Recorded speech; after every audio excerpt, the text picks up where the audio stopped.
नमस्कार दोस्तों, मैं अखिलेश विश्वकर्मा आप लोगों का स्वागत करता हूं आपके अपने यूट्यूब चैनल हिंदी अनमोल ऑनलाइन पर।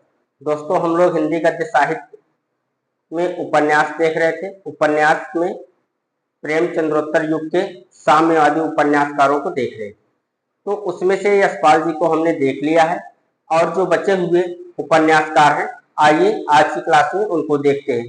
आज की क्लास संख्या है 12। इसके पहले 11 क्लास हो चुकी है हिंदी गद्य साहित्य की, और हिंदी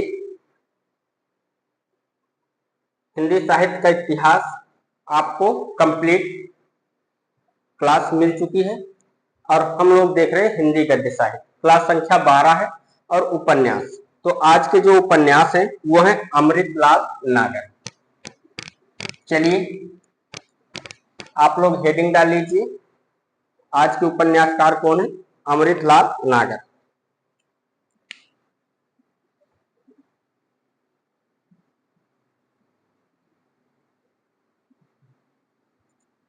अमृतलाल नागर।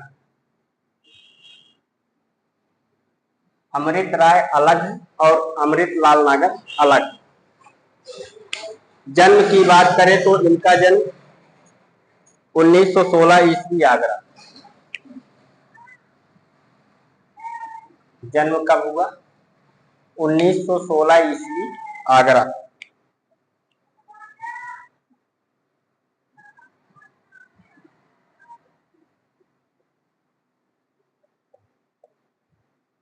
और निधन की बात करें तो इनका निधन 1990 ईस्वी में। निधन कब हुआ? 1990 ईस्वी।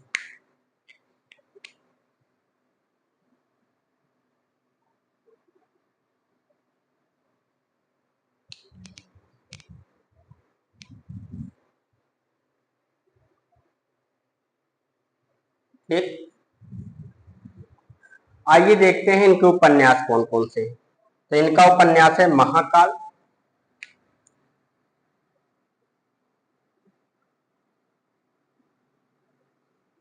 ये इनका उपन्यास है और इसका समय 1947। 1947। अगला उपन्यास है सेठ बाकेमल। सेठ बाकेमल और इसका समय क्या है? 1955। 1955। अगला उपन्यास है बूंद और समुद्र। बूंद और समुद्र। बूंद और समुद्र और ये कब है? 1956 में। 1956 में। शतरंज के मोहरे। अगला उपन्यास कौन है? शतरंज के मोहरे।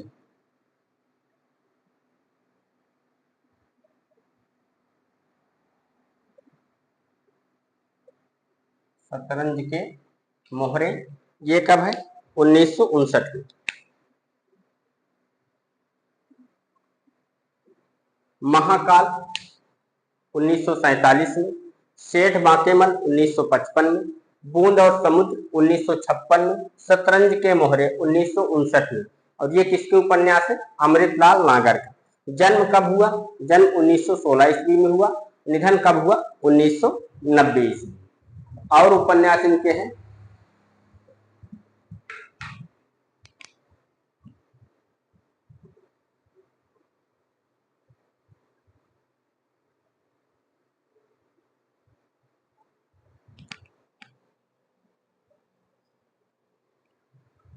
ठीक, दिखाई पड़ रहा है बच्चों? चल,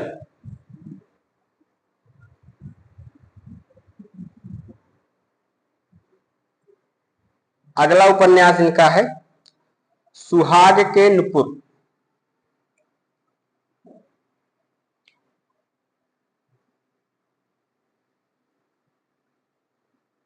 सुहाग के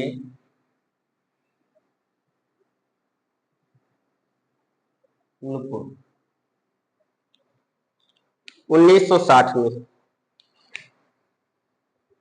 1960 में ये कोठे वालियां, ये कोठे वालियां। और ये कब है? ये है 1961 में।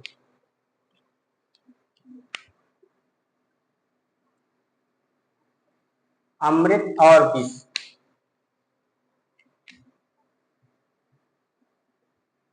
अमृत और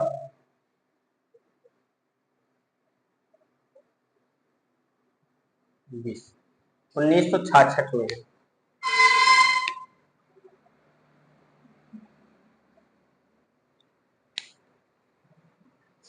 सात घूंघट वाला मुखड़ा, अगला उपन्यास कौन सा है?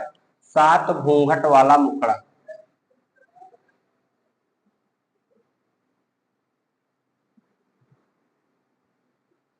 सात घूंघट वाला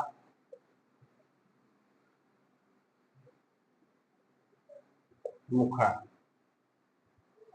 और ये कब है? 1968। एकदा नैमिषारण्य, 1968 में। एकदा नैमिषारण्य ये है 1971 में। एकदा नैमिषारण्य,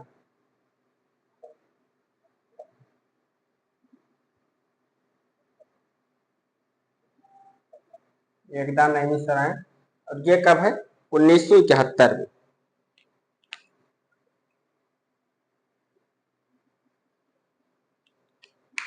मानस का हंस, अगला उपन्यास कौन सा है? मानस का हंस।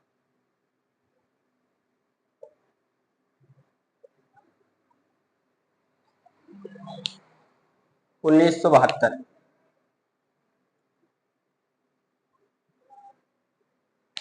सात घूंघट वाला मुखड़ा, एकदा नैमिषारण्य, मानस का हंस। उसके बाद लिखिए नाच्यो बहुत गोपाल, नाच्यो बहुत गोपाल, नाच्यो बहुत गोपाल।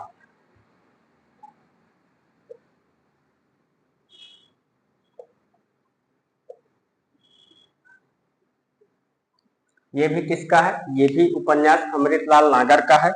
और कब है? 1978 में। 1978 में। खंजन नयन 1981 में। खंजन नयन,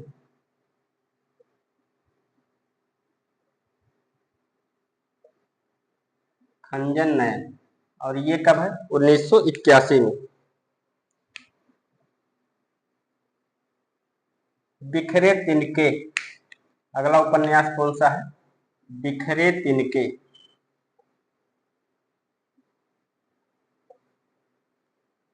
बिखरे तिनके कब है? 1982 में है। 1982। अग्निगर्भा 1983 में। अगला उपन्यास कौन सा है? अग्निगर्भा।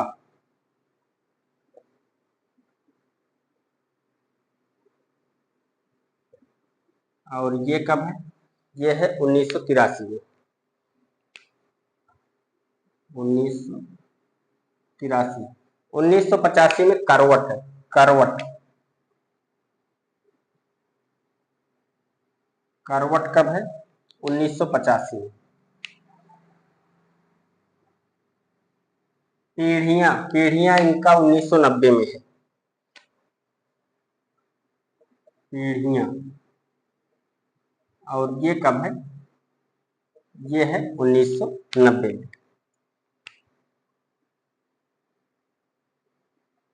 ये रहा उपन्यास अमृतलाल नागर की। बहुत ही इम्पोर्टेंट, क्या कहा जाए, महत्वपूर्ण, हिंदी में कहा जाए तो महत्वपूर्ण उपन्यासकार है। बहुत ही इम्पोर्टेंट उपन्यासकार है। आइए एक बार देख लेते हैं इनका उपन्यास कौन कौन सा है। महाकाल 1947 में, सेठ बाकेमल 1955 में, समुद्र और बूंद और समुद्र 1956 में, शतरंज के मोहरे 1959 में, सुहाग के नुपुर 1960 में, ये कोठे वालियां 1961 में, अमृत और विष 1966 में, सात घूंघट वाला मुखड़ा 1968 में, एक दा नैमी सराय 1971 में, मानस का हंस 1972 में, नाच्यो बहुत गोपाल 1978 में, खंजन नयन 1981 में, बिखरे तिनके 1982 में, अग्निगर्भा 1983 में, करवट 1985 में, पीढ़ियां 1990 में। ये किसके उपन्यास है? ये उपन्यास है अमृतलाल नागर।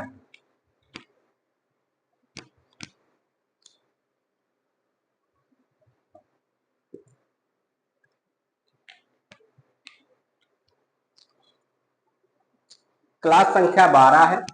इसके पहले उपन्यास की 11 क्लास हो चुकी है और आज के क्लास में हम पहले कवि को पहले रचनाकार या उपन्यासकार को देख रहे हैं, अमृतलाल नागर। जन्म 1916 ईस्वी, आगरा, निधन 1990 ईस्वी। बिना समय के अगर इनके उपन्यास देखे जाए तो कौन कौन से हैं? महाकाल, सेठ बाकेमल, बूंद और समुद्र, शतरंज के मोहरे, सुहाग के नुपुर, ये कोठे वालियां, अमृत और विष, सात घूंघट वाला मुखड़ा, एकदा नैमी सराय, मानस का हंस, नाच्यो बहुत गोपाल, खंजन नयन, बिखरे तिनके, अग्निगर्भा, करवट, पीढ़ी। ये बिना समय के अगर देखा जाए कि इनके उपन्यास है। किसके? अमृतलाल नागर। समय सहित आइए देखते हैं अमृतलाल नागर के उपन्यास। महाकाल 1947 में है, सेठ बाकेमल 1955 में है, बूंद और समुद्र 1956 में है, शतरंज के मोहरे 1959 में है, सुहाग के निपुर 1960 में है, ये कोठे वालियां 1961 में है, अमृत और विष 1966 में है, सात घूंघट वाला मुखड़ा 1968 में है, एक दा नैमी सराय 1971 में है, मानस का हंस 1972 ईस्वी, नाच्यो बहुत गोपाल 1978 ईस्वी, खंजन नयन 1981 ईस्वी, बिखरे तिनके 1982 ईस्वी, अग्निगर्भा 1983 ईस्वी, करवट 1985 ईस्वी, पीढ़ियां 1990 ईस्वी। इतना आप लोगों ने लिख लिया। आइए अब देखते हैं इनके उपन्यास के विषय में। सबसे पहले देखेंगे, सभी उपन्यास को नहीं देखेंगे, जो महत्वपूर्ण है केवल उन उपन्यासों के बारे में देखेंगे। ठीक है। यशपाल के सभी उपन्यास को इसलिए देखा गया कि यशपाल साम्यवादी में बहुत ही महत्वपूर्ण स्थान रखते हैं। आइए देखते हैं इनका स्थान। इनका भी बहुत महत्वपूर्ण है, लेकिन हर उपन्यास इनका बहुत महत्वपूर्ण नहीं है। तो सबसे पहले देखेंगे बूंद और समुद्र। ये महत्वपूर्ण इनका उपन्यास है। नंबर 1 पे देखें, बूंद और समुद्र।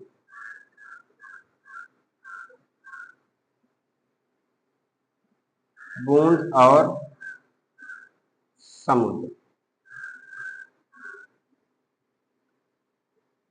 और ये कब है?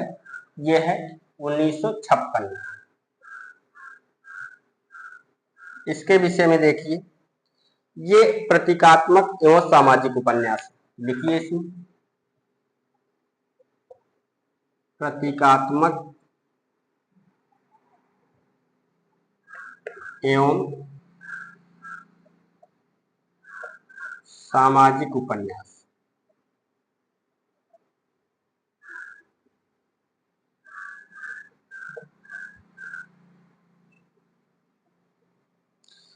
बूंद व्यक्ति का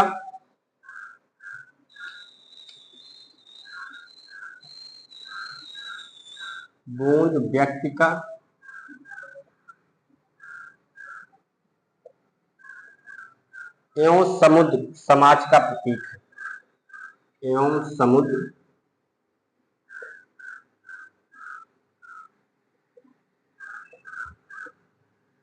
समाज का प्रतीक है।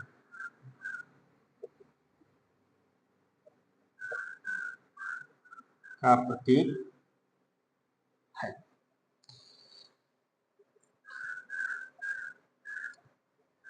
इसमें मध्यम वर्ग की पीड़ा का चित्र है। इसमें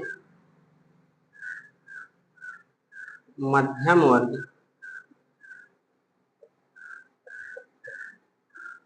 की पीड़ा का चित्रण है।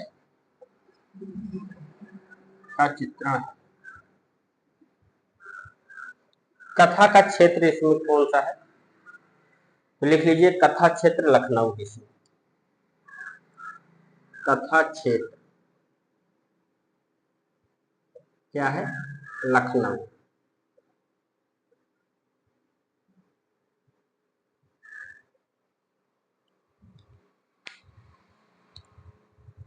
आइए इस पेज को एक बार रिपीट करते हैं और रचनाओं को अगले पेज पे देखा जाएगा। ठीक, हम आज देख रहे हैं किसको, अमृतलाल नागर को। जन्म 1916 ईस्वी आगरा में हुआ, निधन 1990 ईस्वी में हुआ।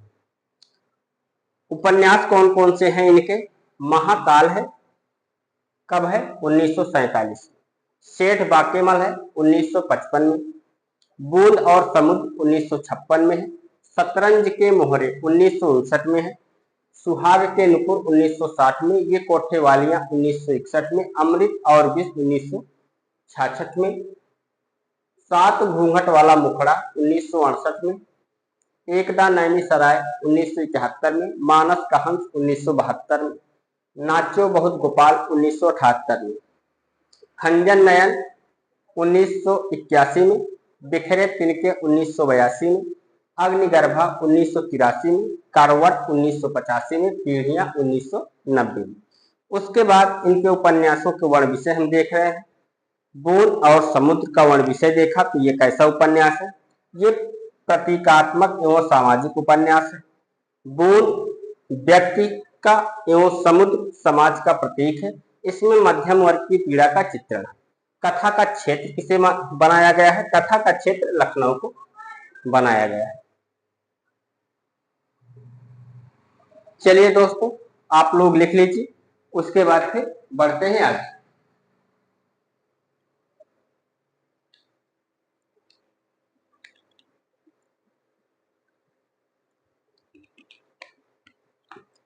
लिख लिए, आइए आगे देखते हैं।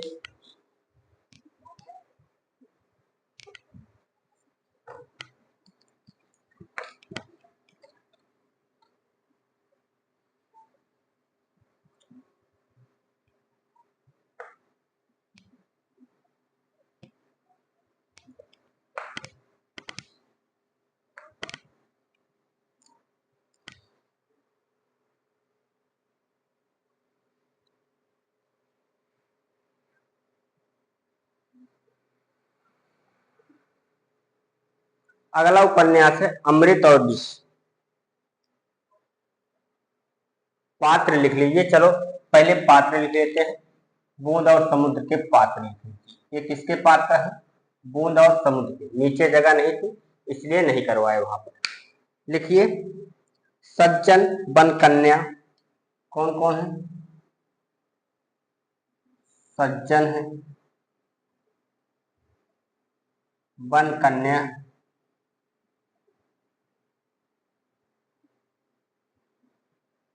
महिपाल,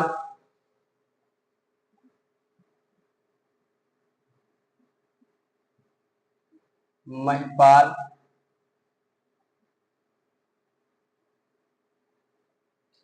और कौन है,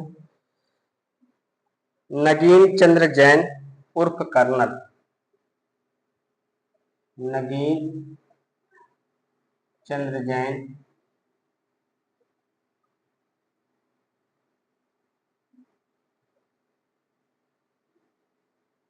उर्फ कर्नल।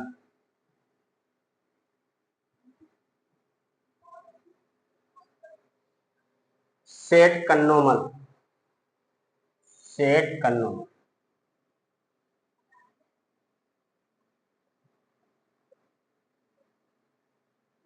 ये किसके उपन्यास किसके पात्र हैं? ये है बूंद और समुद्र।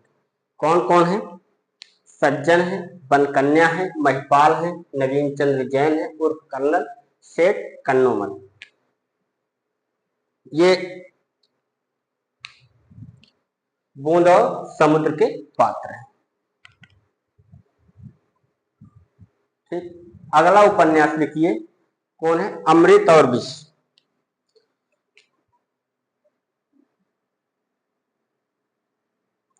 अगला उपन्यास कौन सा है? अमृत और विष।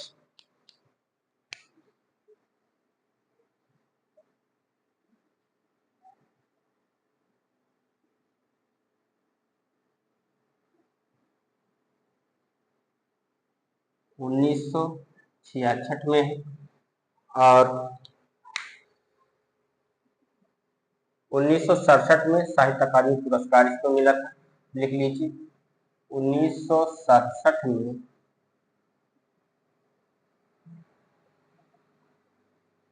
साहित्य अकादमी पुरस्कार।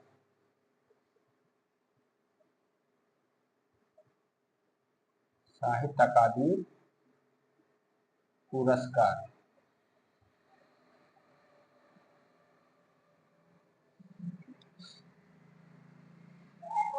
इसका नामकरण पंत द्वारा सुझाया गया था। इसका नामकरण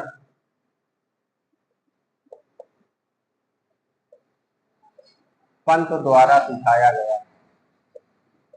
पंत द्वारा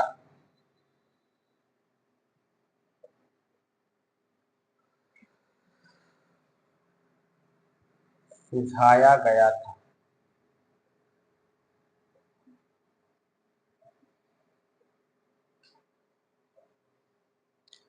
और ये सामाजिक उपन्यास पंत द्वारा सुझाया गया था। ये सामाजिक उपन्यास है। सामाजिक उपन्यास।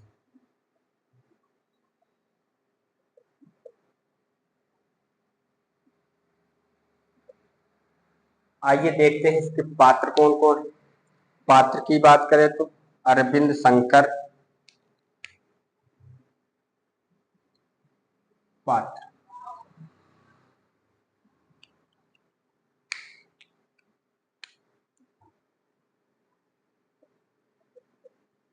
अरविंद शंकर, माया शेख, माया शेख,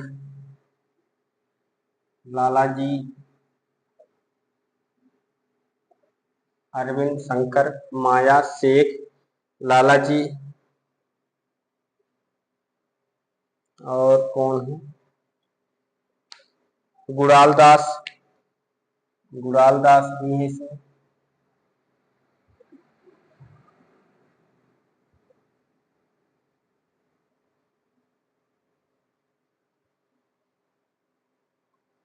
रविंद्रनाथ ठाकुर। रविंद्रनाथ और कौन है? ठाकुर। ये इसके पात्र हैं। अगला उपन्यास है नाचो बहुत गोपाल। ये 2 नंबर हो गया। तीसरे नंबर पर लिखिए नाचो बहुत गोपाल।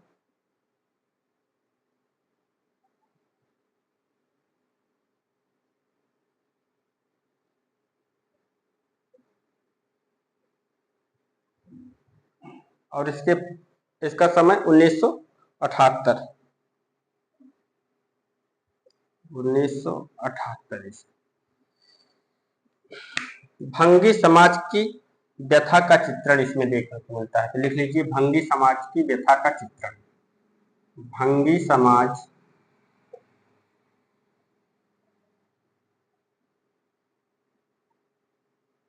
भंगी समाज की व्यथा का चित्रण। व्यथा का चित्रण। और बात करें तो पात्र कौन है? निर्गुणिया मोहन, निर्गुणिया मोहना। पात्र की बात करें तो कौन पात्र है? निर्गुणिया।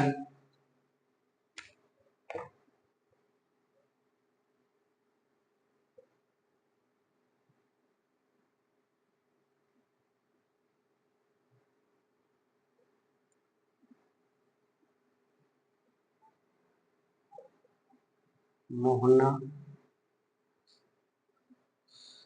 असुधर शर्मा।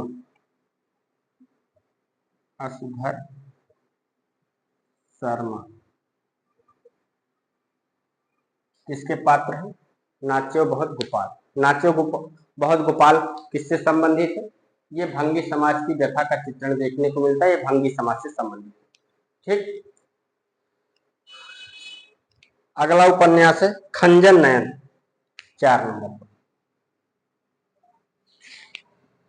4 नंबर पर लिखिए खंजन नयन।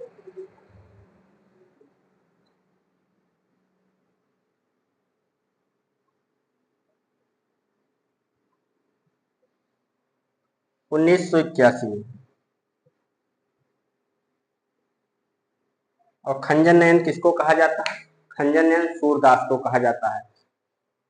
तो सूरदास के जीवन पर आधारित जीवनी परक उपन्यास है। लिख लीजिए, सूरदास के जीवन पर आधारित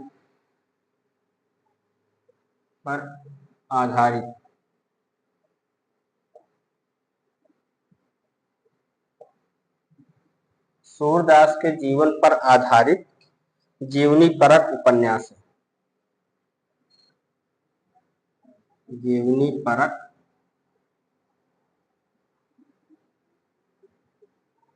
उपन्यास है।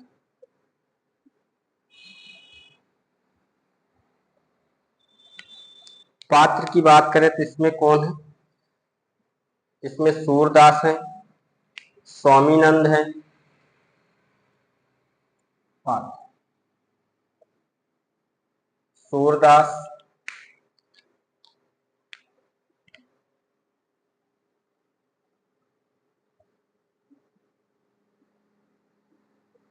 स्वामीनाथ है, स्वामीनाथ और ब्रह्मानंद।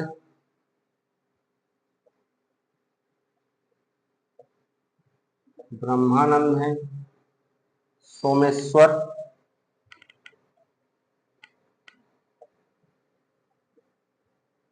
सोमेश्वर और कौन है?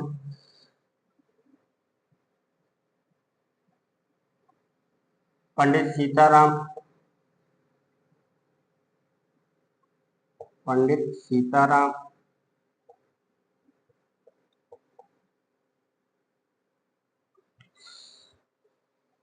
सिकंदर।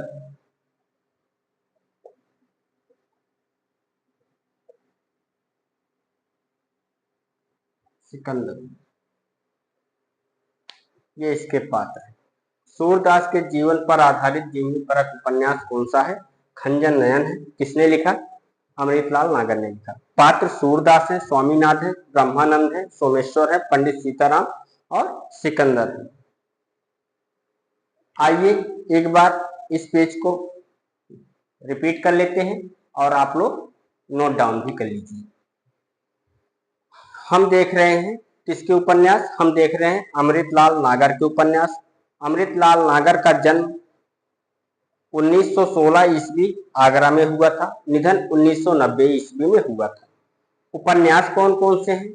इनका उपन्यास है महाकाल, शेड बाकेमल, बूंद और समुद्र, शतरंज के मोहरे, नुपुर के सुहाग, ये कोठे वालियां, अमृत और विष। उसके बाद 7 घूंघट वाला मुखड़ा, एक दा नैनी सराय, मानस का हंस, खंजन नयन, मानस का हंस। उसके बाद नाचो बहुत गोपाल, खंजन नयन, बिखरे तिनके, अग्निगर्भा, करवट, पीढ़ियां। ये किसके उपन्यास है? ये अमृतलाल नागर के उपन्यास है। फिर उनके वर्ण विषय के बारे में देखा। बूंद और समुद्र हमने पहले देखा।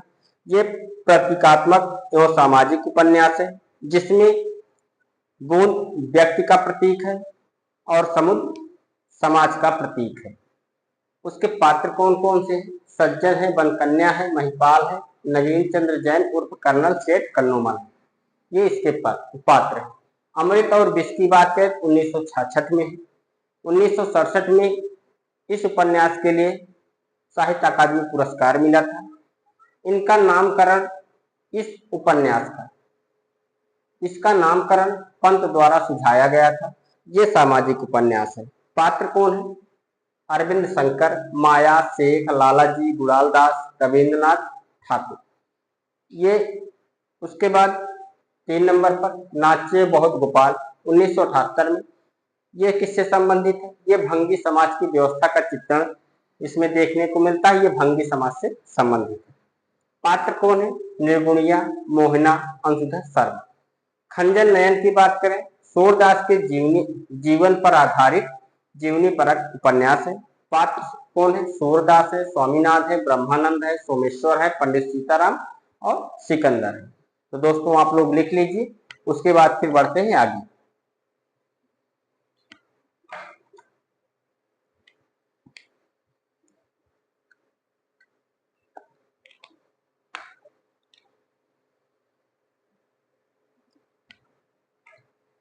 लिख लिए? आइए, इनका एक उपन्यास छोड़ गया मानस का हंस, उसको और देख लें तो इनके मुख्य उपन्यास पूर्ण हो जाए। तो आप लोग हेडिंग डाल लीजिए मानस का हंस। ये भी तुलसीदास को कहा गया है मानस का हंस, और तुलसीदास के जीवन पर आधारित जीवनी परक उपन्यास है। तो हेडिंग डाल लीजिए मानस का हंस।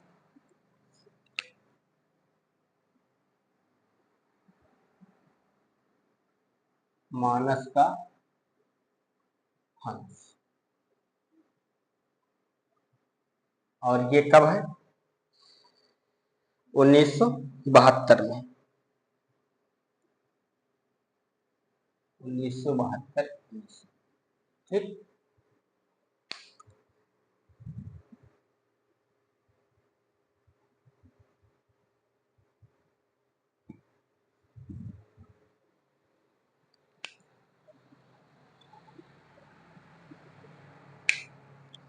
लिखिए इसमें तुलसीदास के जीवन चरित्र पर आधारित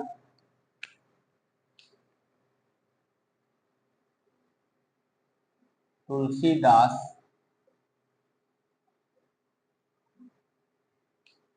के जीवन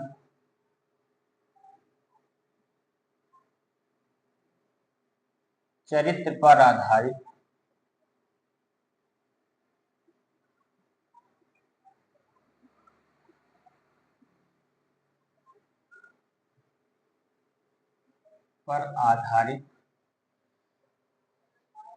जीवनी परक उपन्यास है। जीवनी परक उपन्यास।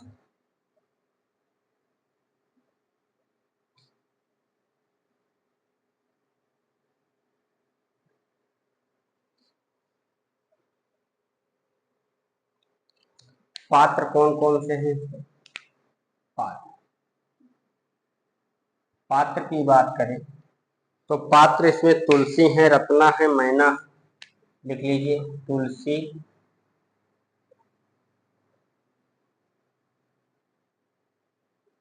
रत्ना,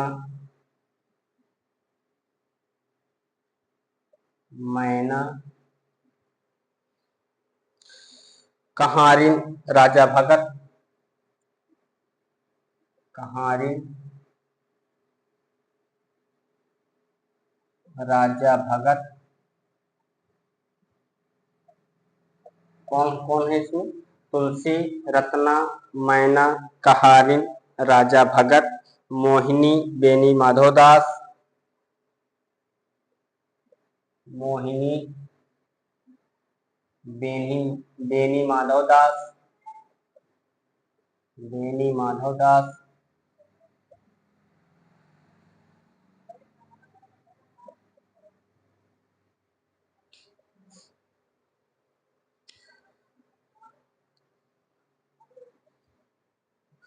रामू द्विवेदी, दीनबंधु पाठक, रामू द्विवेदी, दीनबंधु पाठक,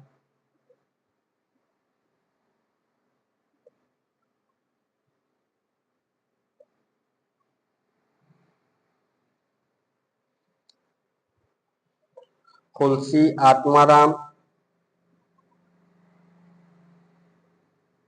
तुलसी है इसमें, तुलसी आत्माराम,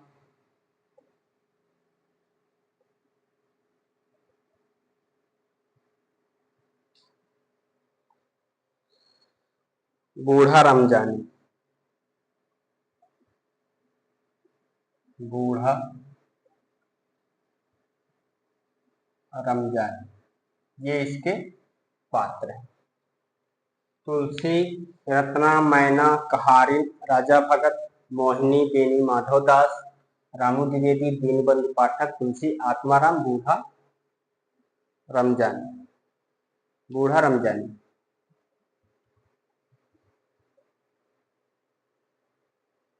अमृतलाल नागर के उपन्यास मानस का हंस के बारे में हम लोग देख रहे हैं। मानस का हंस 1972 ईस्वी में तुलसीदास के जीवन चरित्र पर आधारित जीवनी परक उपन्यास है। पात्र कौन है इसके? तुलसी, रत्ना, मैना, कहारिन, राजा भगत, मोहिनी, बेनी माधवदास, रामू द्विवेदी, दीनबंधु पाठक, तुलसी आत्माराम, बूढ़ा रमजानी, ये इसके पात्र हैं। इतना दोस्तों आप लोगों ने कर लिया होगा। आइए देखते हैं अगले उपन्यासकार हैं भैरव प्रसाद गुप्त।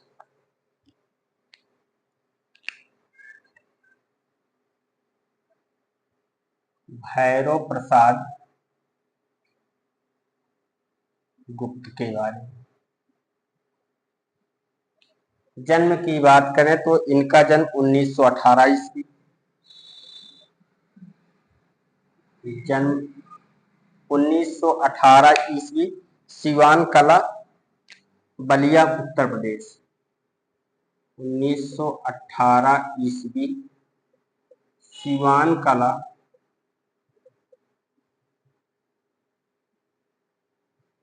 बलिया, उत्तर प्रदेश।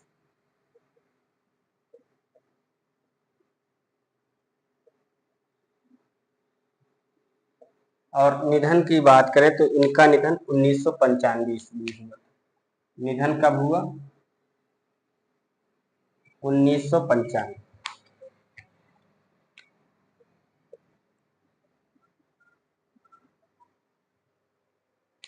आज के दूसरे उपन्यासकार भैरव प्रसाद गुप्त। जन्म की बात करें तो इनका जन्म 1918 ईस्वी, सिवान कला, बलिया, उत्तर प्रदेश। निधन 1995 ईस्वी। ठीक। उपन्यास कौन है इनका? शोले 1941 में, शोले। और ये कब है? 1941 में। मसाल 1951 में, मसाल 1951 में। शोले 1941 में, मसाल 1951 में, गंगा मैया 1953 में, गंगा मैया। और ये कब है? 1953 में।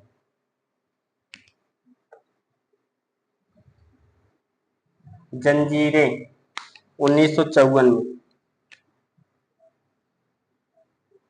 जंजीरें। और ये कब है? 1954 में।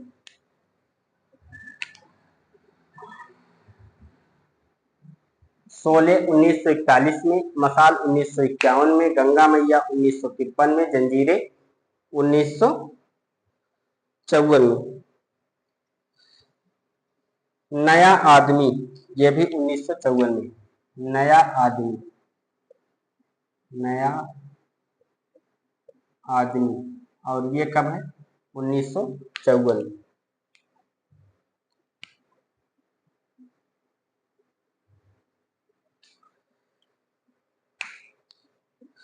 सती मैया का चौरा, अगला उपन्यास कौन सा है? सती मैया का चौरा।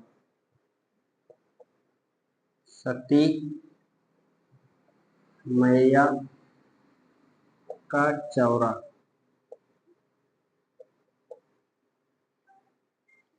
1959 में है। 1959। धरती 1962 में है। धरती कब है? 1962 में।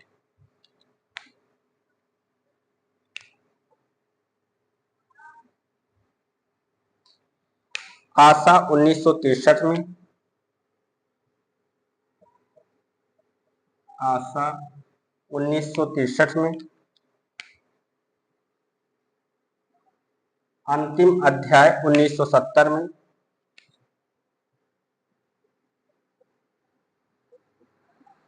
अंतिम अध्याय 1970 में।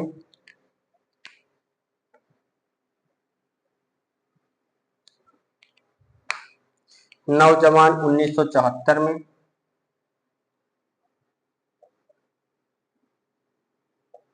नौजवान 1974 में।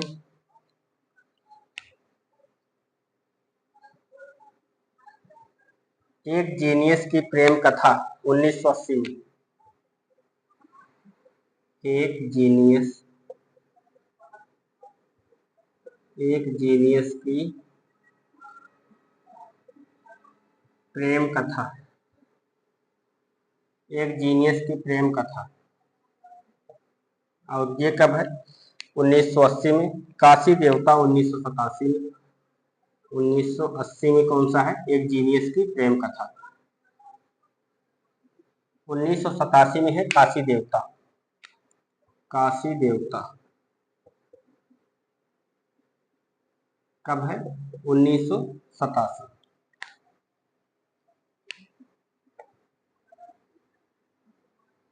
भाग्य देवता 1990 में। भाग्य देवता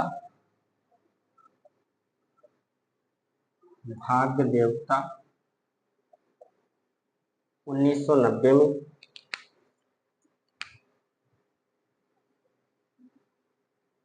एक छोटी सी शुरुआत 1997। एक छोटी सी शुरुआत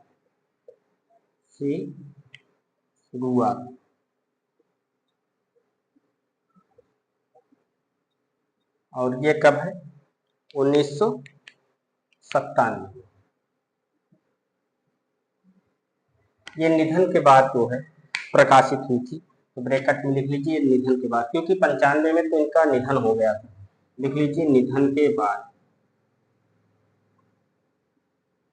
अगर आपसे ये पूछ ले कि इनकी कौन सा उपन्यास निधन के बाद प्रकाशित हुआ, तो कौन सा है? एक छोटी सी शुरुआत। आज दूसरे उपन्यासकार के रूप में हमने किसको देखा? हमने देखा भैरव प्रसाद गुप्त को। भैरव प्रसाद गुप्त की बात करें तो जन्म 1918 ईस्वी, सिवान कला बलिया उत्तर प्रदेश। निधन 1995 ईस्वी। उपन्यास कौन कौन से हैं इनके? इनके उपन्यास है शोले 1941 में, मसाल 1951 में, गंगा मैया 1953 में, जंजीरें 1954 में, नया आदमी 1954 में, सती मैया का चौरा 1959, धरती 1962, आशा 1963, अंतिम अध्याय 1970, नौजवान 1974, एक जीनियस की प्रेम कथा 1980, काशी देवता 1987, भाग्य देवता 1990, एक छोटी सी शुरुआत 1997। और ये कब प्रकाशित हुई? निधन के बाद। केवल अंतिम रचना एक छोटी सी शुरुआत निधन के बाद प्रकाशित हुई है, और बाकी सबका समय आपके सामने है, उनके निधन के पहले ही प्रकाशित हो गई थी।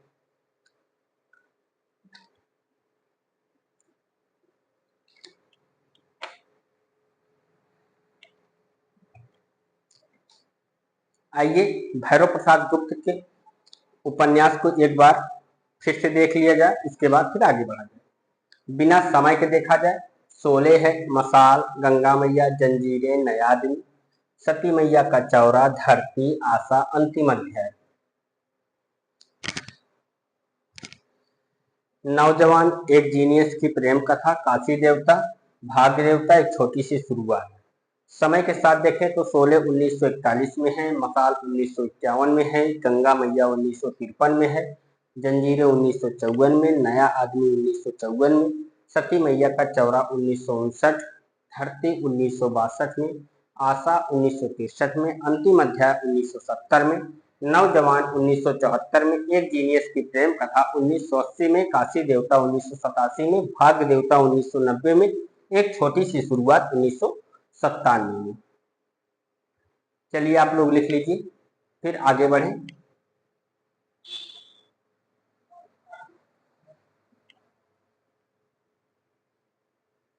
लिख लिया? चलो अब देखते हैं इनके दो रचनाओं का वर्ण विषय देख लें। शोले और धरती दो रचनाओं का वर्ण विषय देखेंगे, फिर अगले उपन्यासकार की तरफ बढ़ेंगे।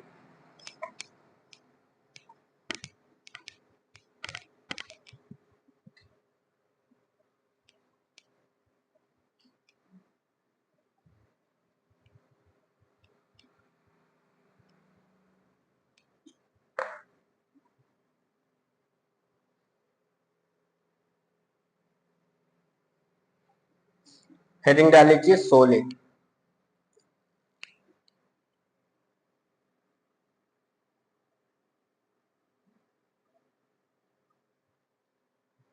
शोले कानपुर के किसान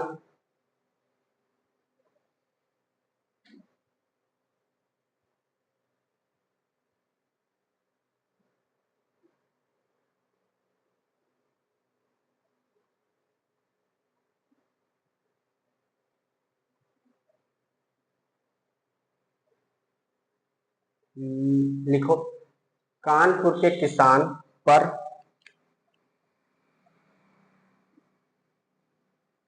कानपुर के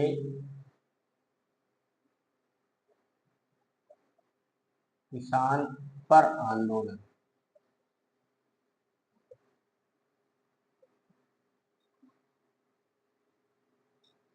एवं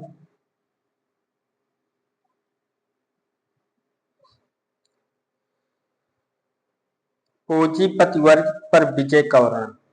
एवं पूंजीपति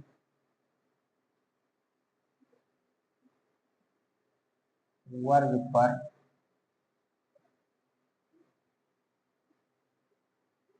विजय का वर्णन। विजय का वर्णन। अज्ञे ने इसे सही अर्थों में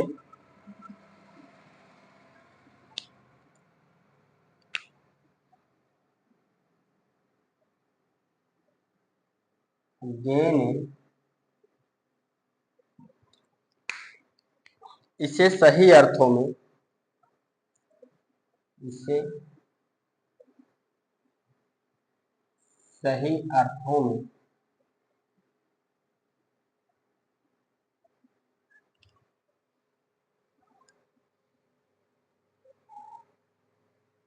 हिंदी का पहला साम्यवादी उपन्यास माना है। अज्ञे ने इसे सही अर्थों में हिंदी का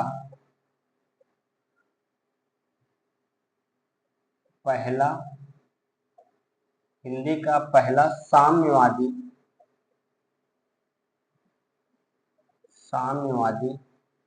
उपन्यास माना है।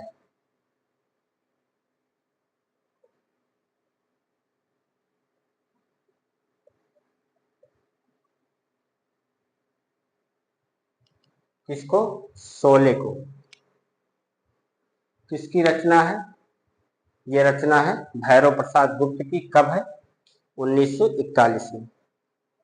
अगला है धरती, 1962 में। ये कब है? 1941, ठीक। और दूसरा धरती, और ये कब है? 1962 में। सर्वहारा मतलब मजदूर वर्ग, सर्वहारा ब्रैकेट में लिख लीजिए मजदूर वर्ग, मजदूर वर्ग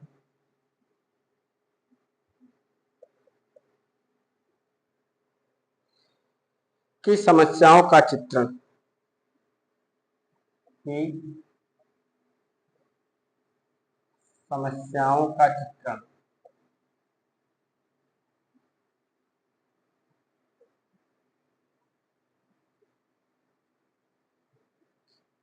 मजदूर वर्ग की समस्याओं का चित्रण या सर्वहारा की समस्याओं का चित्रण। मोहन नायक के माध्यम से, मोहन नायक के माध्यम से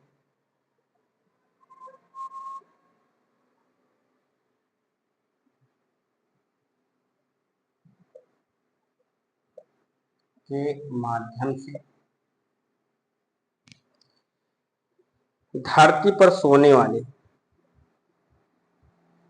के माध्यम से धरती पर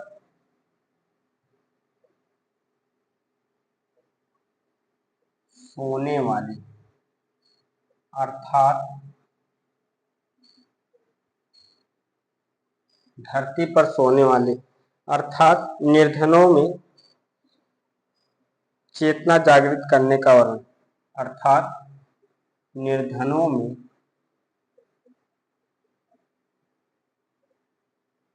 चेतना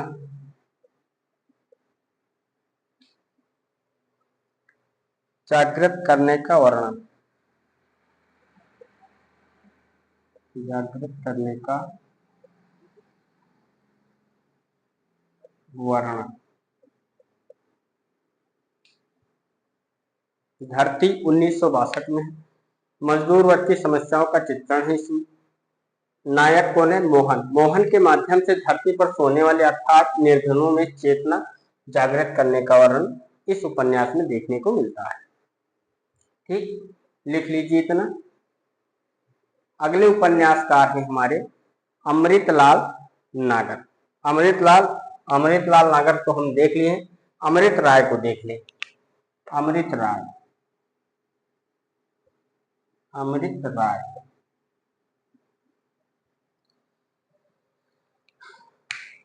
जन्म 1921 ईस्वी, वाराणसी। इनका ज्यादा उपन्यास नहीं, लिख लीजिए जन्म 1921 वाराणसी, 1921 ईस्वी वाराणसी।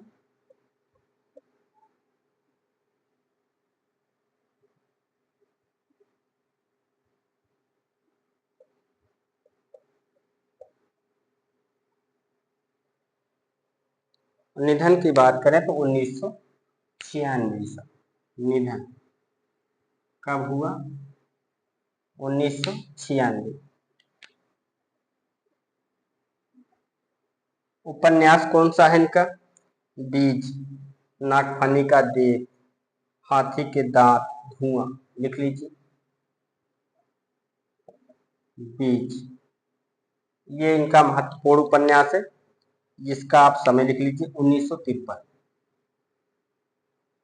ये इनका इंपॉर्टेंट उपन्यास है। इसके अलावा नागफनी का देश है इनका, नागफनी का देश। और कौन सा है? हाथी के दांत, हाथी के दांत। और कौन सा है? धुआं, ठीक।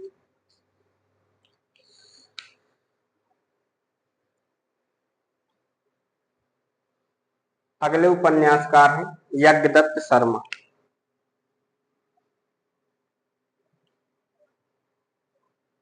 यज्ञदत्त शर्मा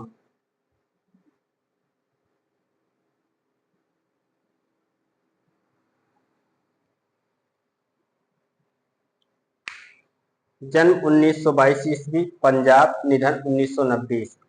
इनका जन्म निधन आप लोगों को याद करने की जरूरत नहीं, लिखना चाहते हैं तो लिख लीजिए। जन्म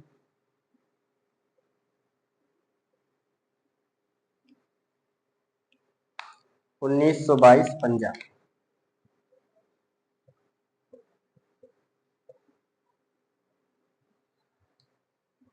निधन की बात करें तो निधन कब हुआ?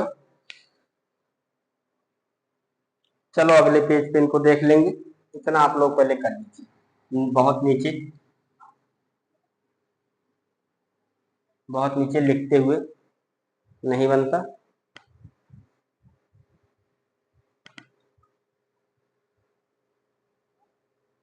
आइए इस पेज को एक बार दोहरा लेते हैं। हमने देखा भैरव प्रसाद गुप्त के उपन्यास शोले, मसाल, गंगा मैया, जंजीरें, नया आदमी, सती मैया का चौरा, धरती, आशा, अंतिम अध्याय, नौजवान, एक जीनियस की प्रेम कथा, काशी देवता, भाग्य देवता, एक छोटी सी शुरुआत। उसमें से 2 उपन्यासों का वर्ग विषय देखा। शोले 1941 में है, कानपुर के किसान पर आंदोलन एवं पूंजीपति वर्ग पर विजय का वर्णन है।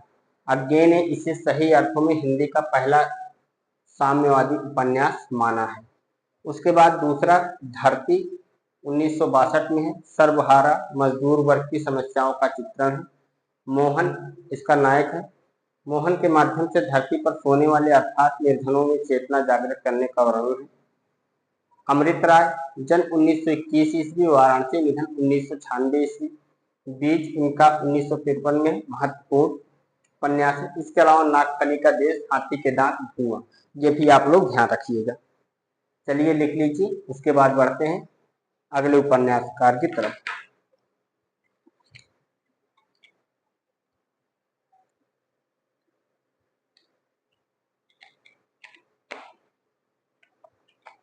लिख लिया?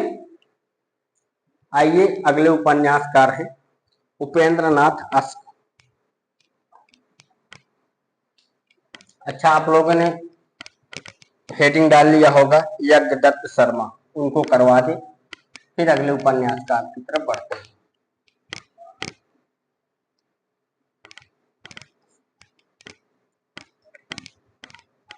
यज्ञदत्त शर्मा आप लोगों ने हेडिंग डाल लिया होगा, तो लिख लीजिए यज्ञदत्त शर्मा को पहले।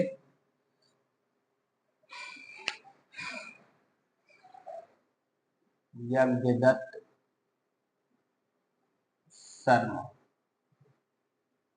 की बात करें तो जन्म इनका 1922 ईस्वी पंजाब।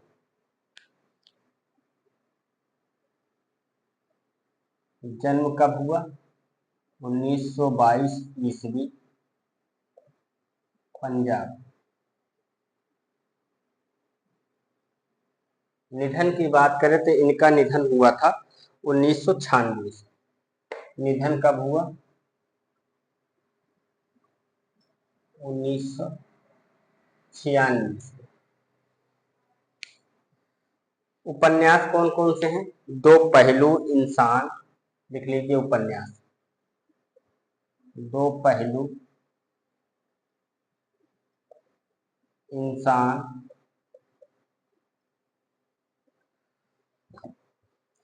अंतिम चरण,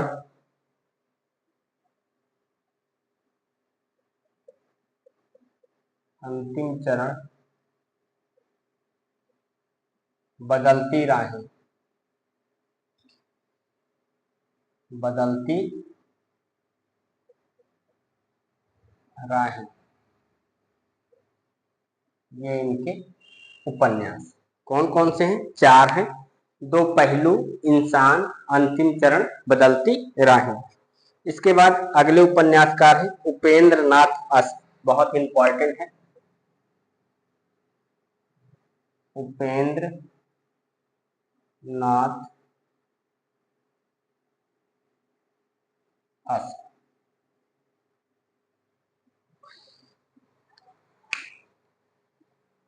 जन्म की बात करें, ये महत्वपूर्ण है। यज्ञदत्त शर्मा को आप छोड़ भी सकते हो, लेकिन उपेंद्र नाथ अश्क को नहीं छोड़ सकते। ये महत्वपूर्ण उपन्यासकार है। जन्म की बात करें तो 1910 जालंधर में जन्म।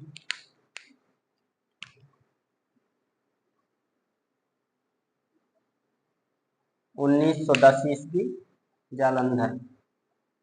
1910 ईस्वी जालंधर। ठीक। और इनका निधन कब हुआ था? 1996 ईस्वी में भी इनका निधन हुआ था। निधन की बात करें तो कब हुआ? 1996।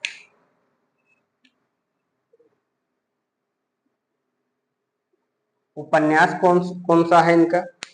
सितारों का खेल।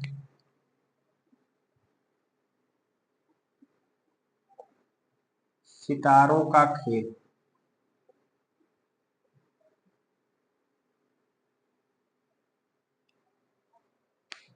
उन्नीस सौ सैंतीस में है। गिरती दीवारें 1947 में। गिरती दीवारें। और ये कब है? 1947 में। गरम रात 1952 में। अगला उपन्यास कौन सा है? गर्म राख। गरम राख कब है? 1952 में। 1952। बड़ी बड़ी आंखें 1957 में। बड़ी बड़ी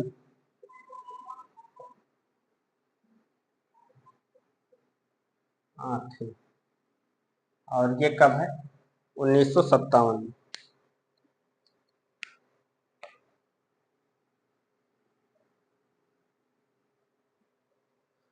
शहर में घूमता आईना।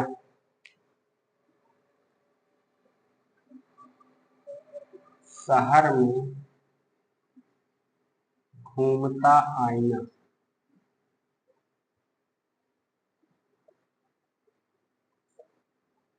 शहर में घूमता आईना 1963 में।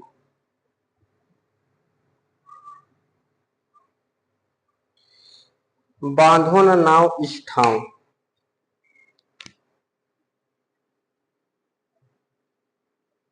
बांधो न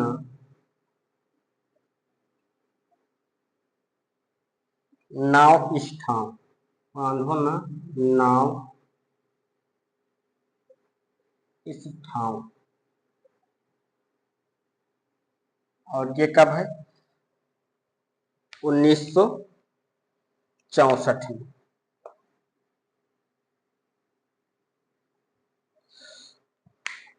एक नन्ही कंदील। एक नन्ही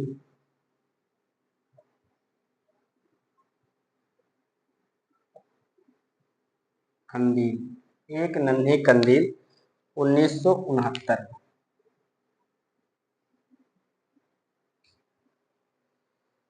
पत्थर अल पत्थर 1957 में था। चलो नीचे लिख लो, कोई दिक्कत। पत्थर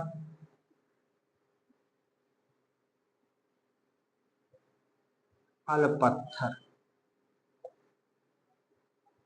पत्थर अल पत्थर कब है? 1957। लो। उपेंद्र नाथ अश्क महत्वपूर्ण उपन्यासकार है।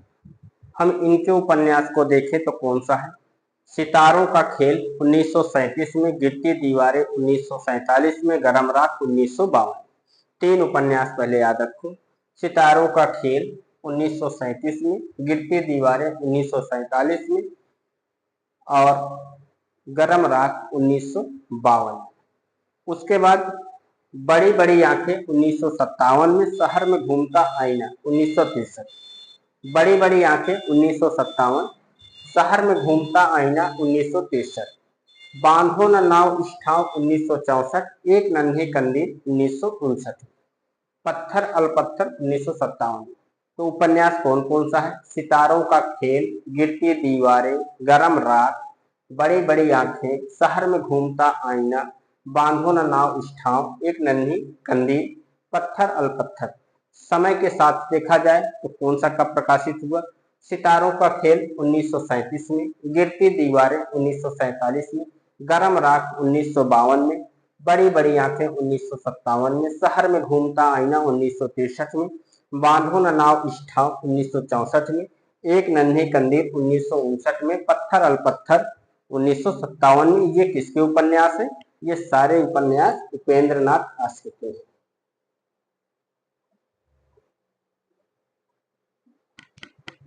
चलो दोस्तों, आप लोग लिख लीजिए, फिर अगले उपन्यासकार की ओर बढ़ते हैं।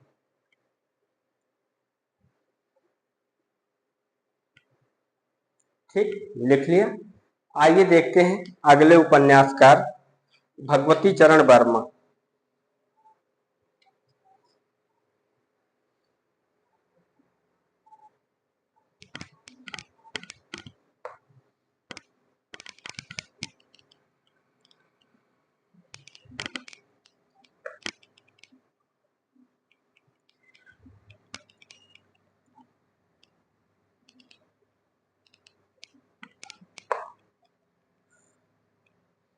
हेडिंग डाल लीजिए, भगवती चरण वर्मा।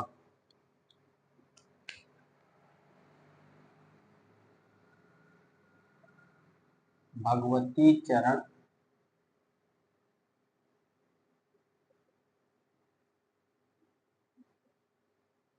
वर्मा। एक मिनट दोस्तों, माइक चेंज कर दें, नहीं तो आवाज बंद भी हो सकती है।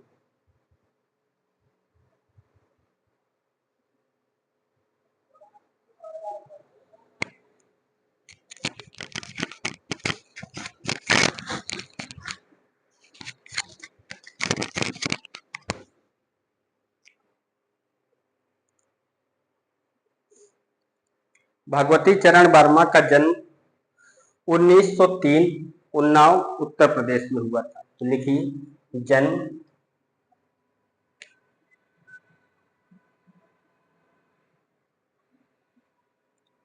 1903 ईस्वी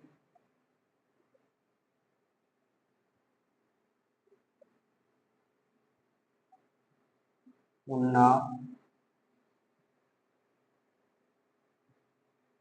उत्तर प्रदेश, और निधन 1981 में हुआ था। निधन कब हुआ?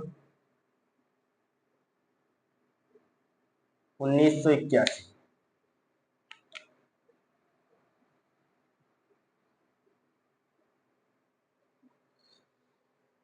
उपन्यास कौन कौन सा है इनका? पतन, चित्रलेखा, 3 वर्ष। लिखिए उपन्यास। पतन, पतन कब है? 1929 में है। 1929 में। चित्रलेखा 1934 में।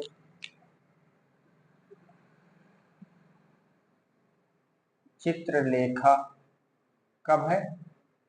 1934।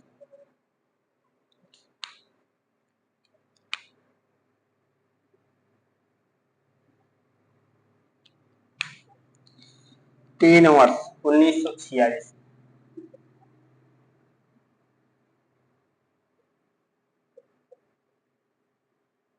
3 वर्ष। और ये कब है? 1946।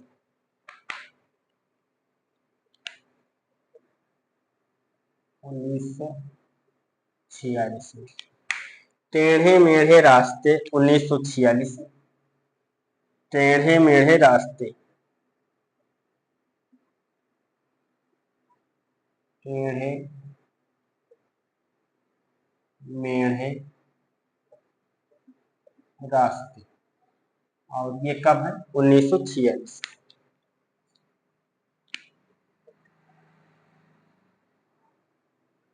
चार उपन्यास अभी तक भगवती चरण वर्मा के हमने देखे। भगवती चरण वर्मा का उपन्यास कौन सा है? पतन 1929 में, चित्रलेखा 1934 में, 3 वर्ष 1946 में, टेढ़े मेढ़े रास्ते 1947 में। अपने खिलौने 1957 में। अपने खिलौने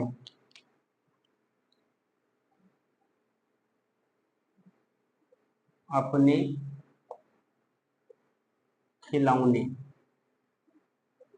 और ये कब है? 1957। 1957। भूले बिसरे चित्र। भूले बिसरे भूले बिसरे चित्र और ये कब है? ये है 1959 में। 1959 में। 1961 में साहित्य अकादमी पुरस्कार मिला था, लिख लीजिए। 1961 में साहित्य अकादमी पुरस्कार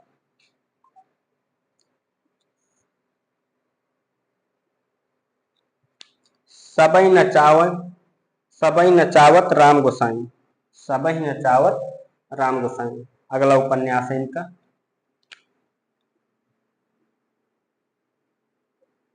सबई नचावत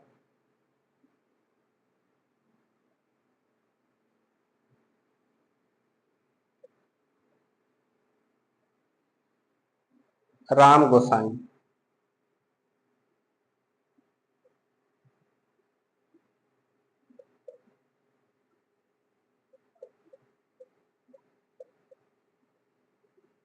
सबई नचावत राम गोसाई।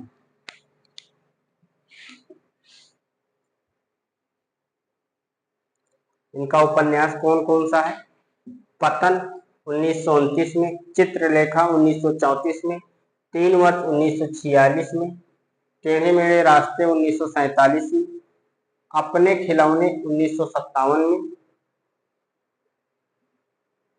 टेढ़े मेढ़े रास्ते ये 1946 में होगा दोस्तों, 47 में नहीं होगा, 1946 कर लीजिएगा। अपने खिलौने 1957 में, भूले बिसरे चित्र 1959 में, 1961 में साहित्य अकादमी पुरस्कार सबई नचावत राम गोसाई, इसका समय 1970 कर लीजिए। सबई नचावत राम गोसाई 1970। अन्य उपन्यास आइए देख लेते हैं इनका। अन्य उपन्यास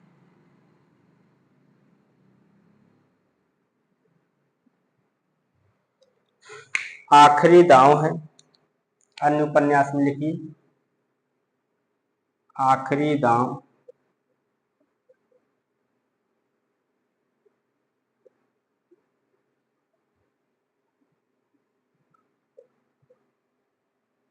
राव चूड़ा।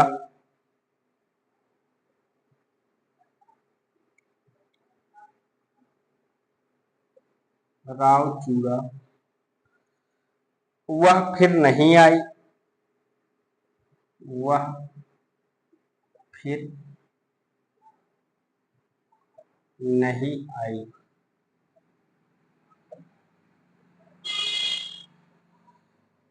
रेखा चाणक्य। अगला उपन्यास कौन सा है? रेखा अलग है और चाणक्य अलग है।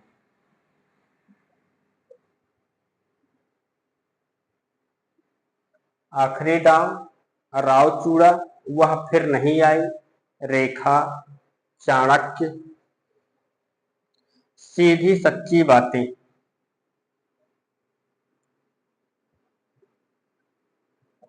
सीधी सच्ची बातें।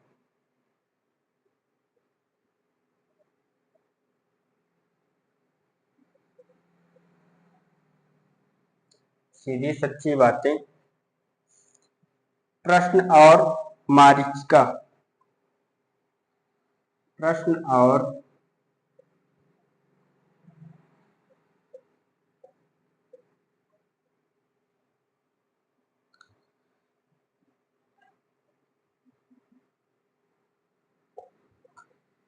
प्रश्न और मरीचिका।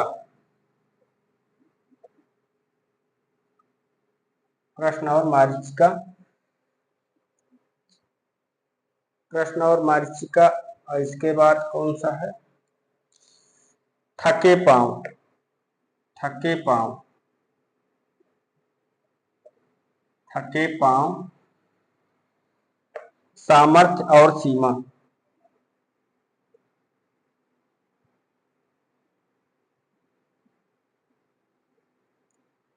सामर्थ्य और सीमा। आखिरी दांव राव चूड़ा, वह फिर नहीं आई, रेखा चाणक, सीधी सच्ची बातें। सीधी सच्ची बातें। प्रश्न और मरीचिका, थके पांव, सामर्थ्य और सीमा। ये उपन्यास किसके हैं? भगवती चरण वर्मा। अगले उपन्यासकार हैं मनमथ नाथ गुप्त। मनमथ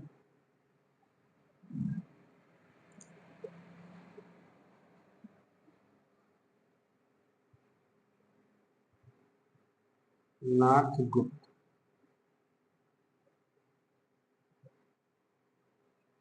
मनमथ नाथ गुप्त। इनका कौन सा उपन्यास है?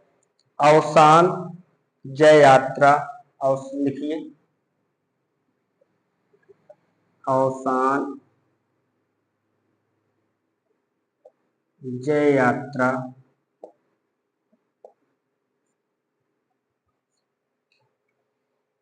सुधार, अंधेर नगरी।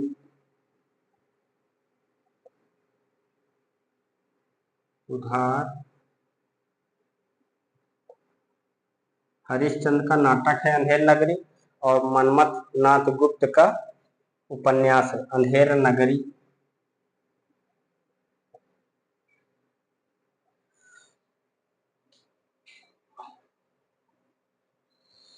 चक्की,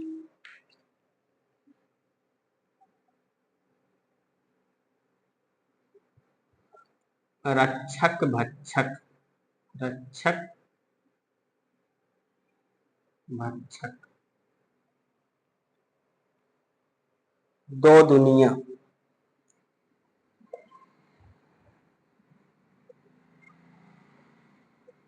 दो दुनिया। बहता पानी।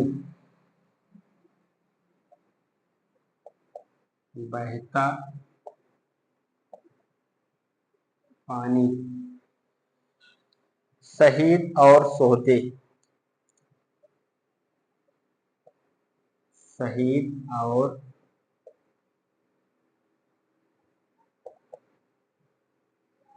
सोहते। अछूत समस्या। बहुत महत्वपूर्ण है ये अछूत समस्या।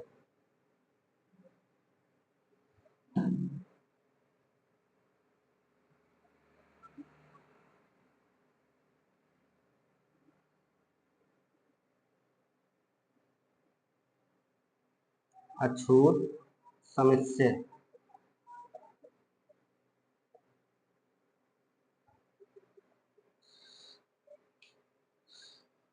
गृह युद्ध। गृह युद्ध। तूफान के बादल। तूफान के बादल। चलिए, आप लोग लिख लीजिए इतना, उसके बाद फिर और आगे देखते हैं। इस पेज पर हमने किसको देखा? इस पेज पर हमने देखा भगवती चरण वर्मा और मनमथ नाथ गुप्त, दो उपन्यासकारों को देखा है। भगवती चरण वर्मा की बात करें तो जन्म 1903 ईस्वी, उन्नाव उत्तर प्रदेश, और निधन 1981 में।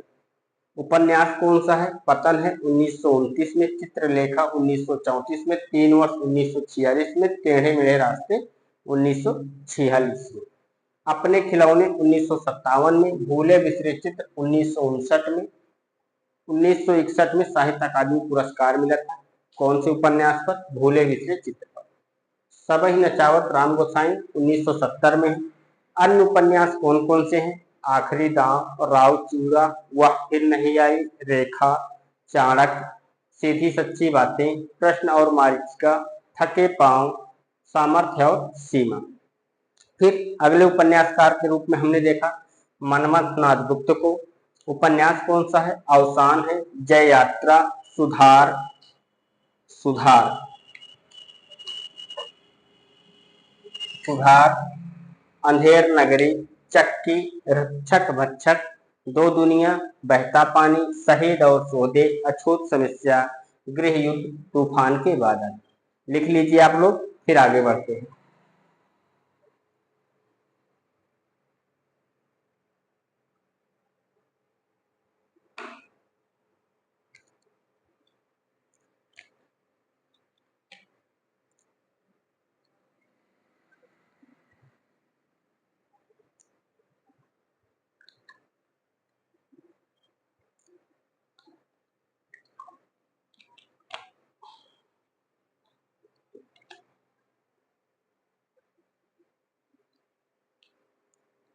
चलो देखते हैं अगले उपन्यासकार को।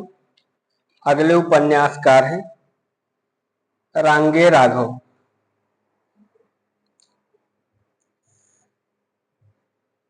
लिख लिया इसको दोस्तों? चलो आगे बढ़े।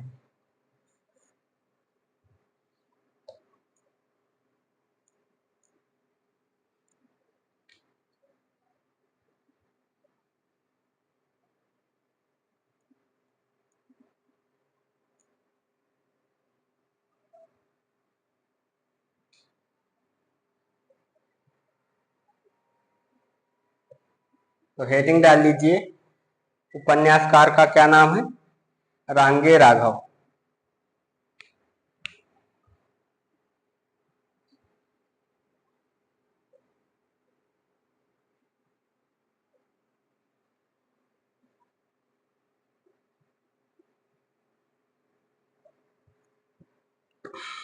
जन्म 1923 ईस्वी, आगरा।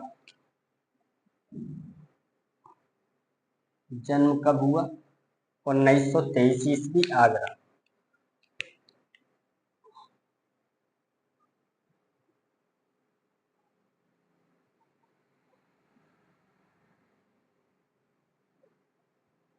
आगरा।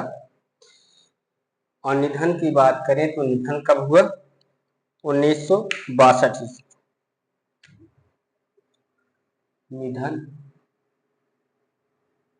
कब हुआ? 1962।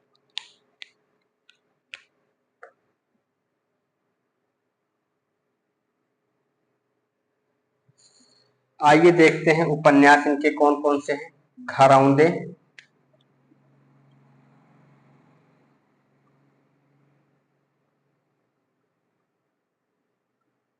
घरौंदे, और ये कब है? ये है 1946 में। 1946 में। अगला उपन्यास है मुर्दों का टीला।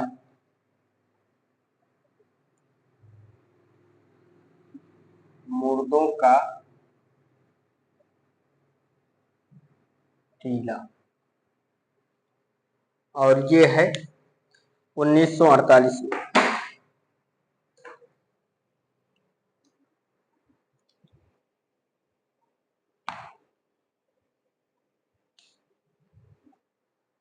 कब है? 1948 में।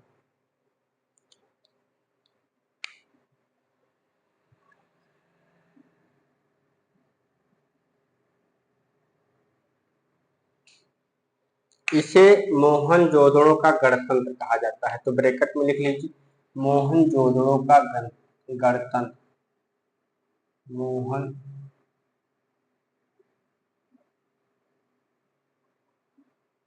जोदड़ो का गणतंत्र।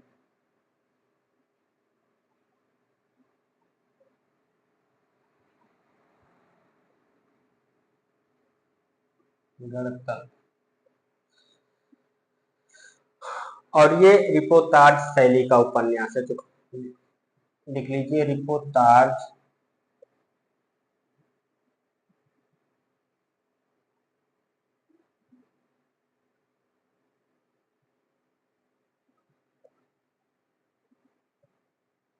शैली का उपन्यास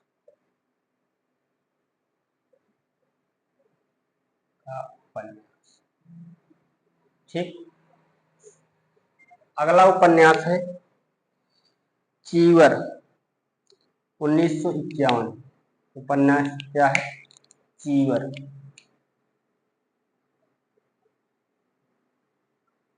और कब है?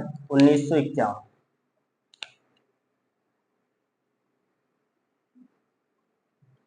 विषाद मठ 1956।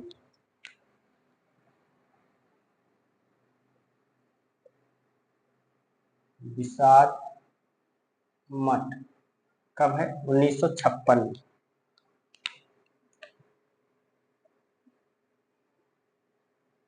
कब तक पुकारूं 1957 में। कब तक पुकारूं,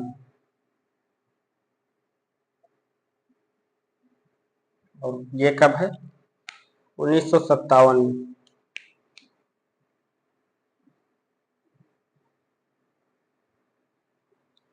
अगला उपन्यास है, यहां नहीं आएगा, जब आएगी काली घटा। जब आएगी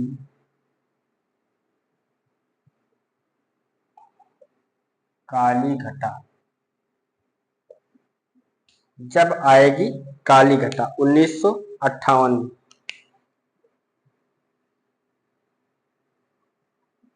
राह न रुकी, यह भी 1958 में। राह न रुकी, और कब है? 1958 में।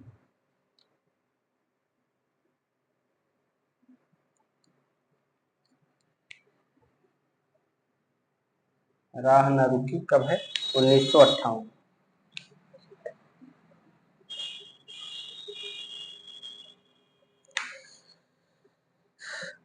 अंधेरा रास्ता।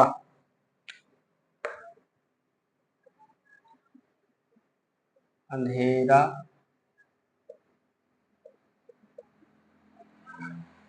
अंधेरा रास्ता 1958 में, ये भी 1958। जब आएगी काली घटा 1958 में। राह न रुकी 1958 में। अंधेरा रास्ता 1958। अगला उपन्यास इनका है बंदूक और बीन। बंदूक और बीन।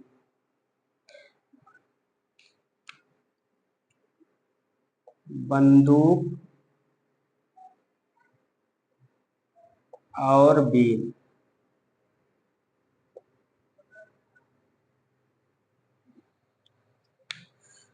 ये भी 1958 में है।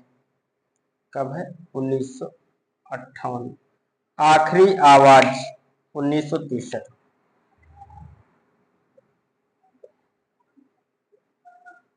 आखिरी आवाज कब है? 1963 में।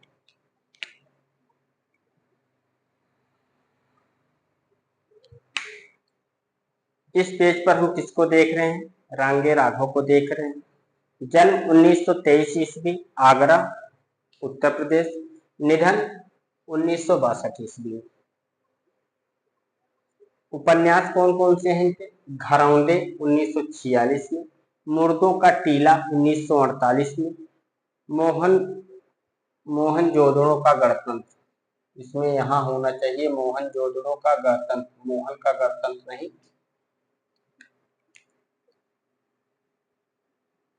मोहन जोदड़ो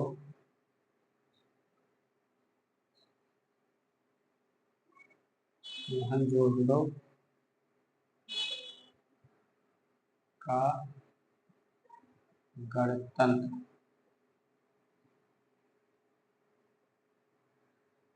मोहनजोदड़ो का गणतंत्र हिपोतार्ज शैली का उपन्यास है जी। ठीक। चीवर 1951 में, विषाद मठ 1956 में, कब तक पुकारूं 1957 में, जब आएगी काली घटा 1958, राह न रुकी 1958, अंधेरा रास्ता 1958, बंदूक और बीट 1958, आखिरी आवाज 1963। ठीक है दोस्तों, अब आप लोग लिख लीजिए। ठीक। रंगे राघव। आइए देखते हैं इनके अन्य उपन्यास भी देख लिए जाए। अन्य उपन्यास,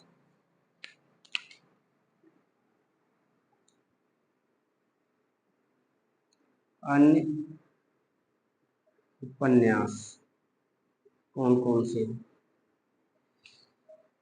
उबाल,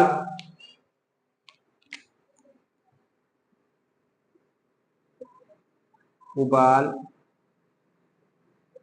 मेरी भव बाधा हरो, मेरी भव बाधा हरो,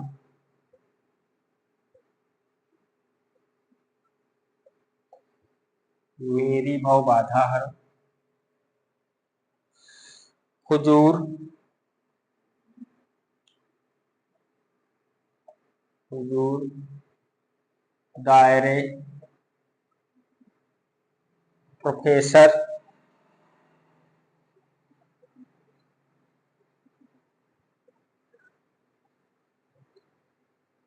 प्रोफेसर, बौने और घायल फूल,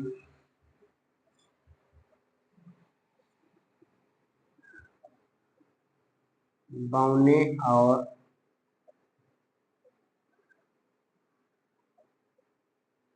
घायल फूल, बौने और घायल फूल, लोई का ताना, लोई का ताना, लक्ष्मा की आंखें, लक्ष्मा की आंखें,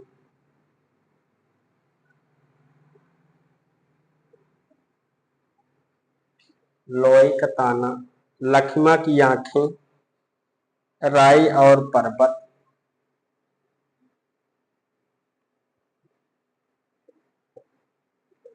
राई और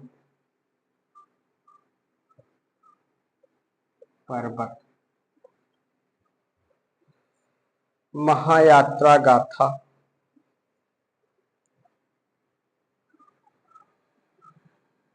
महायात्रा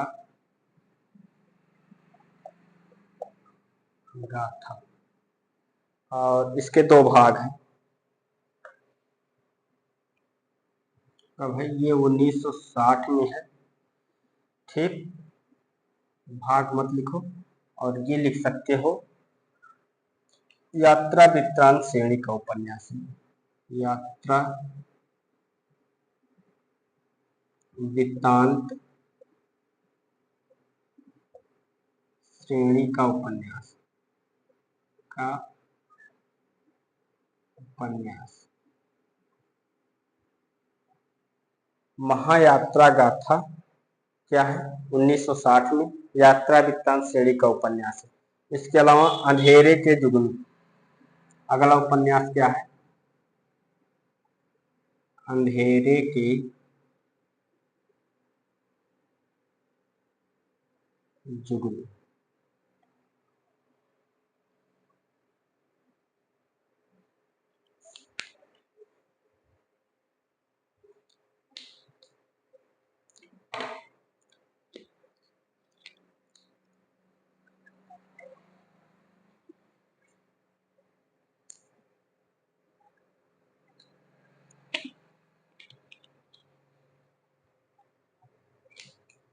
हम किसको देख रहे हैं? हम देख रहे हैं रांगे राघव, साम्यवादी उपन्यासकार है रांगे राघव जी।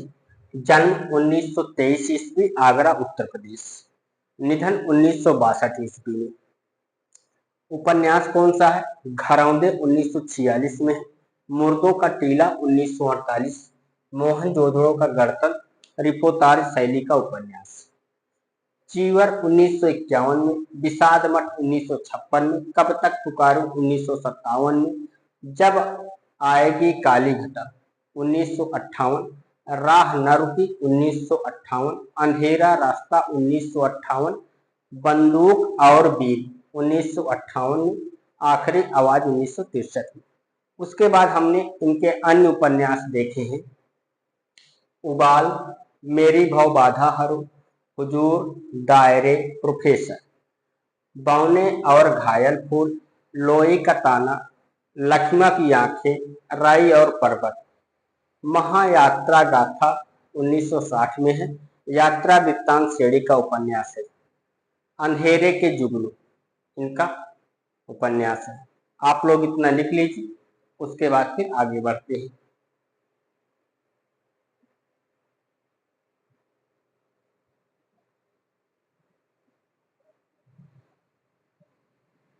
हो गया? चलो अब देखते हैं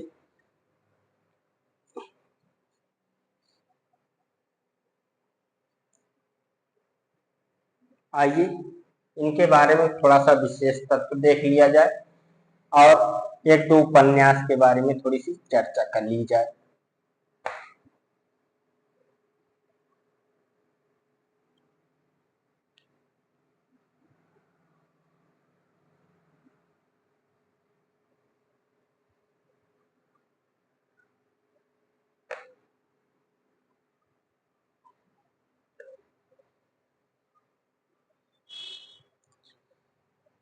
हेडिंग डाल लीजिए विशेष तत्व। विशेष तत्व क्या है?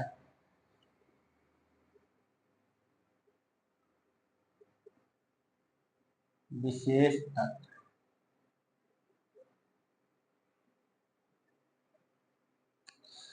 इनके उपन्यासों में ग्रामीण संस्कृति, लिख लीजिए, इनके उपन्यासों में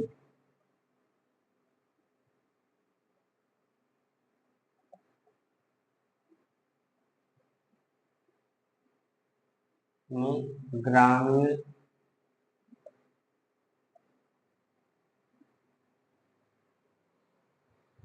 संस्कृति एवं शोषित वर्ग का चित्रण हुआ है।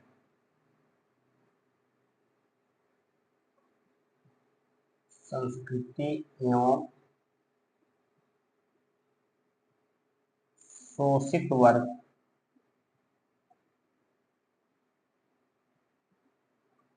शोषित वर्ग का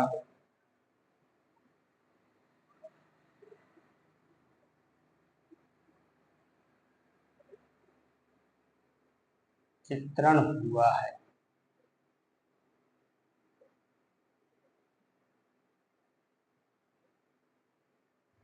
इनके उपन्यासों में ग्रामीण संस्कृति एवं शोषित वर्ग का चित्रण हुआ है। डॉक्टर नामवर सिंह ने इनके उपन्यासों को डॉक्टर नामवर सिंह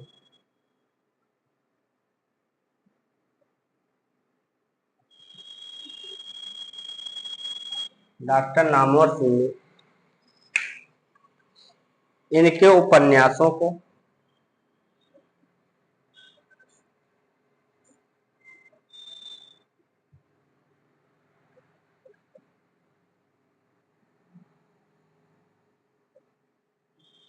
पुरातन पंथी उपन्यास कहा है। क्या कहा है? पुरातन पंथी।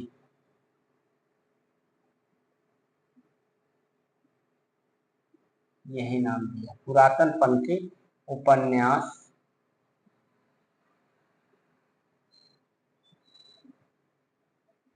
कहा है।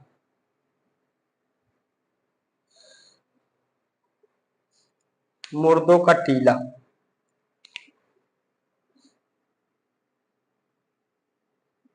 मुर्दों का टीला, और ये 1948 में।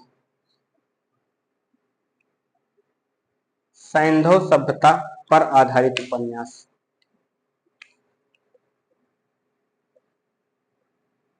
सैंधव सभ्यता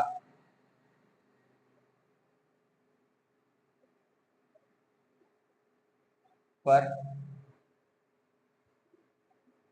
आधारित उपन्यास।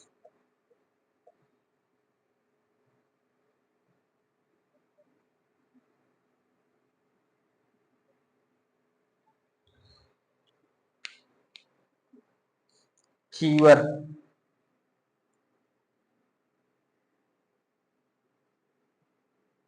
चीवर की बात करें तो चीवर 1951 में है, समझ लीजिए 1951। हर्षकालीन बौद्धकालीन हर्षकालीन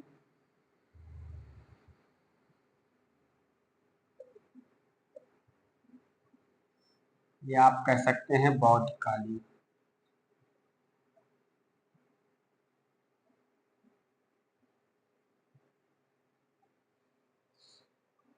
समाज का चित्रण समाज का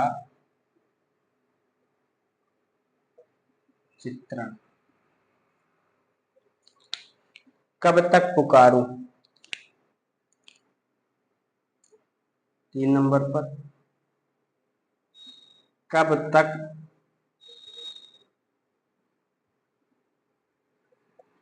पुकारूं कब तक पुकारूं और ये कब है 1957 में। ब्रज के नटों के जीवन का चित्रण देखने को मिलता है, लिख लीजिए ब्रज के नटों के जीवन का चित्रण के जीवन का चित्रण।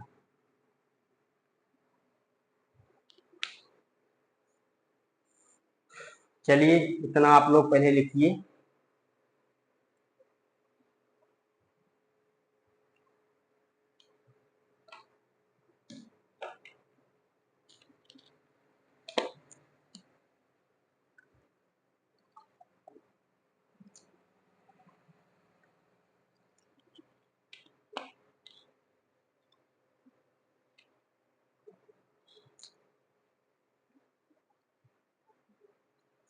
विशेष तथ्य इनके उपन्यासों में ग्रामीण संस्कृति एवं शोषित वर्ग का चित्रण हुआ है। किनके उपन्यास? रांगे राघव उपन्यास के बारे में हम लोग बात कर रहे हैं। इनके उपन्यासों में ग्रामीण संस्कृति एवं शोषित वर्ग का चित्रण हुआ है। डॉक्टर नामवर सिंह ने इनके उपन्यासों को पुरातन पंथी उपन्यास कहा है। ठीक, इनका उपन्यास है मुर्दों का टीला, जो सैंधव सभ्यता पर आधारित उपन्यास है। चीवर हर्षकालीन या बौद्धकालीन समाज का चित्रण करता है। कब तक पुकारूं 1957 में ब्रज के नटों के जीवन का चित्रण है। ठीक, इतना आप लोगों ने लिख लिया होगा।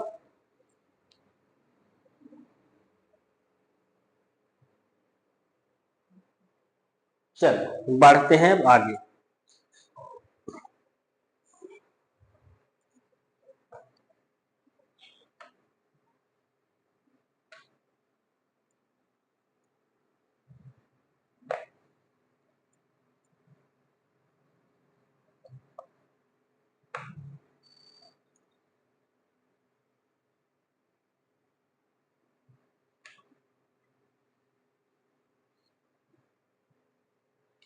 यहाँ पर साम्यवादी उपन्यास समाप्त होते हैं।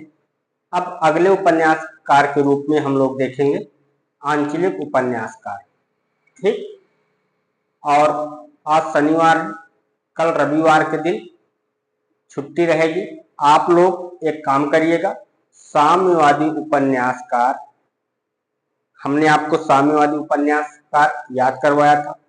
सबसे पहले यशपाल, फिर भगवती चरण वर्मा, फिर उपेंद्र नाथ, फिर मनमथ नाथ, फिर अमृतलाल नागर, भैरव प्रसाद गुप्त, अमृत राय, रांगे राघव। हमने सारे उपन्यासक उन उपन्यासकार नामों को आपको बेहतरीन तरीके से याद करवाया था।